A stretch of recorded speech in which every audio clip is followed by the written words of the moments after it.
저는 올해 20대 후반 평범한 직장 여성입니다. 단 하나, 남들과 다른 게 있다면 동성애자라는 건데요. 회사에서는 떳떳하지 못해서가 아니라 튀는 게 싫어서 그동안 숨겨왔습니다.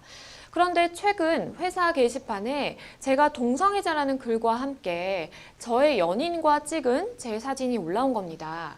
알고 보니 그 게시물을 올린 사람은 저와 가장 가깝게 지내던 회사 동기였는데요. 힘들 때 서로 기대고 유일하게 회사에서 사생활까지 얘기를 하던 동료였습니다. 이후 저는 회사 징계위원회에서 풍기문란으로 월급이 무려 6개월 동안 감봉이 됐는데요. 거기에다가 회사 직원들의 은근한 따돌림까지 당하고 있습니다. 동의 없이 사생활이 공개돼 피해를 입은 사람은 전데 왜 제가 징계를 받고 사람들의 눈총까지 받아야 될까요? 제 억울함을 풀어주세요 라는 사연이 접수가 됐습니다. 일단 이 사안도 정말 저희가 아까 소개해드렸던 것과 같이 좀 사람에게 배신감을 당한 가장 믿었던 사람에게 배신을 당한 그런 좀 사연인 것 같은데요. 참 안타깝습니다. 변호사님은 어떻게 보셨나요? 예, 동성애 문제로 직장 내에서 상당히 지금 어려움을 겪고 있습니다. 예, 너무 안타깝고 바로 잡아야 될 것 같습니다. 그렇죠. 뭔가 내가 동성애를 한다, 동성애자다. 이 부분은 사실 회사 사람들이 이 부분에 대해서 왈가왈부할 수 있는 그런 뭐 권리는 없는 것인데 일단은 회사에서 은근한 따돌림까지 당하고 있는 상황이다라고 말씀을 해주셨어요. 상담자분께서 궁금하신 점들 하나하나 짚어보도록 하겠습니다. 일단 가장 친했기 때문에 내가 사생활을 공개를 하고 이렇게 얘기를 했던 그 동료가 게시물을 올렸습니다. 이 게시물을 올린 동료, 내 명예를 훼손했다라고 해서 명예훼손죄 성립이 가능할까요? 예, 보통 명예훼손죄도 많이 거론되고 또 이거 사생활 침해 아니야? 이렇게 네, 또 많이 그렇죠. 고민하시는 분들이 많습니다. 일단 우리나라에서는 사생활 침해죄라는 제명은 없습니다.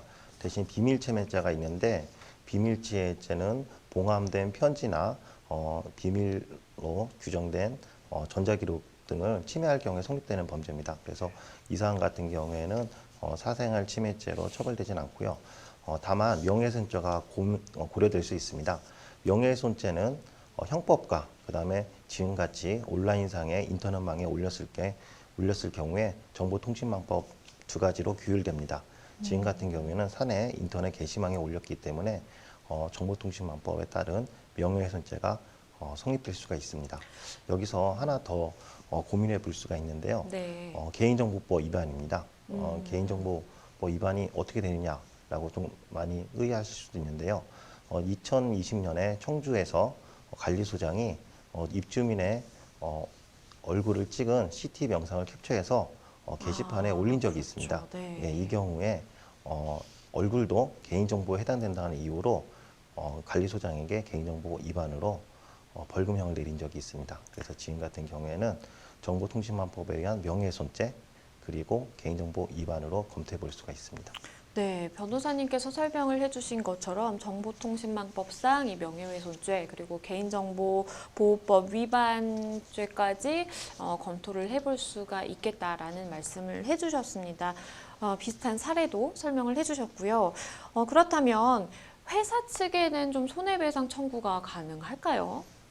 예, 근로기준법 23조를 보면 사용자가 근로자에게 정당한 사유 없이 해고나 정직, 감봉 등 조치를 할 수가 없습니다.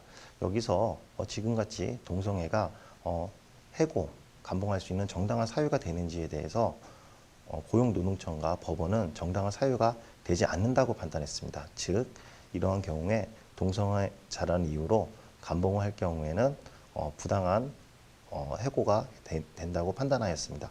이럴 경우에 근로자는 감봉한 금액에 대해서 손해배상 청구를 할 수가 있습니다. 근데 금액이 너무 소액이라서 막상 소송하기가 어려운 분들이 있습니다. 그래서 사업장 소재지에 고용노동청에 가셔가지고 신고하시면 근로감독관이 이 부분에 대해서 아마 시정해 줄 것입니다. 그리고 만약 회사가 이렇게 따돌린 것을 알면서도 계속 방치를 하거나 그 따돌리라는 분위기를 계속 조장할 경우에는 회사 쪽에 또 손해배상 청구도 가능합니다. 일단은 변호사님 말씀해 주신 이 내용에 따르면 회사 측도 반드시 책임을 져야 될 것 같습니다. 왜냐하면 이 상담자분께서 동성애를 한다라는 이런 그 사생활이 회사 내에 알려지게 되니까 풍기문란으로 월급을 무려 6개월 동안 감봉을 한 거거든요. 회사 측에서는 사실 이런 사생활 문제로 풍기문란이다라는 걸 지적을 하면서 이렇게 감봉할 수 있는 권한은 사실 없는 상황이기 때문에 그런 권한을 사실 남용을 한 거라고 볼 수가 있겠고요. 이 부분은 회사 측에서도 뭔가 책임을 져야 될 것 같고 내 월급 감봉당한 부분 당연히 손해배상을 해야 될 것 같다라는 생각이 듭니다.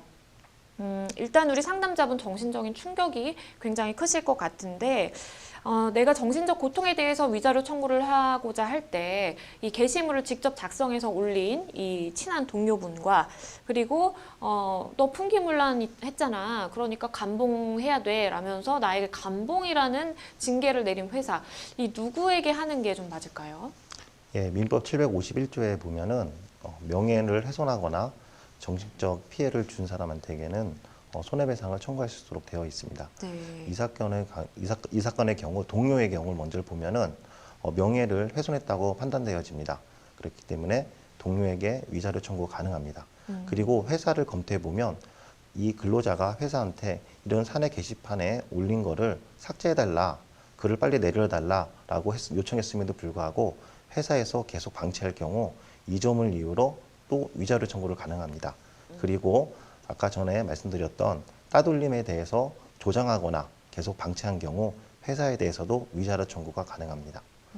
일단 변호사님 말씀 주신 걸 좀 정리를 해보면 게시물을 올린 동료가 있고 그걸 뭔가 방관하면서 오히려 징계를 내린 회사가 있는 이런 상황에서 둘 모두에게 위자료 청구를 할 수 있을 것이다 라는 이제 말씀을 주셨는데 사실 각자의 책임이 조금 다르다고 봅니다. 왜냐하면 이 동료 같은 경우에는 직접적인 나의 명예를 훼손한 행위를 한 사람이고 그리고 회사 같은 경우에는 사실 그러한 뭐 범죄 행위라고 할 수 있겠죠. 범죄 행위가 발생을 하면 그것에 대해서 적절하게 뭐 주의 감독 의무가 있을 것이고 그리고 그 부분에 대해서 바르게 올바르게 시정해 나가야 될 의무가 있는데 오히려 이거를 징계를 피해자에게 사실 내리는 이런 행동까지 한 것을 보면 충분히 이 상담자분의 정신적인 고통은 이 동료와 회사 모두로 부터 나온 것이다라는 좀 생각이 들고요. 마지막으로 이 상담자분께서 소송을 진행하고자 할 때 준비해야 될 상황이 있다면 뭐가 있을까요? 예, 우선 동료에 대해서 말씀드리겠습니다. 동료가 자기 사진하고 그 다음에 동성애자라고 표현한 글을 올렸지 않습니까? 네. 그렇기 때문에 이 글을 프린트하거나 아니면 캡처해서 준비를 해놓으시는 것이 매우 중요합니다. 네. 만약에 동료가 동료한테 형사 고소를 해서 형사 처분을 받았으면 판결문이나 약식 명령문을 꼭 첨부하시는 것이 좋습니다. 그리고 만약에 회사를 상대로 소송할 경우 노동청에 신고했을 경우에 근로감독관이 회사한테 시정 명령한 서류가 있으면 이 시정 명령한 서류도 같이 첨부해서 소송할 때 제출하시면 많은 도움이 됩니다. 네, 일단 상담자분 변호사님께서 말씀 주신 것처럼 증거들 잘 꼼꼼히 준비를 하셔서 대응을 하셔야겠고요. 회사에서 이런 참 불미스러운 일이 발생해서 저희도 참 안타깝고 잘 모쪼록 해결되시길 바라겠습니다.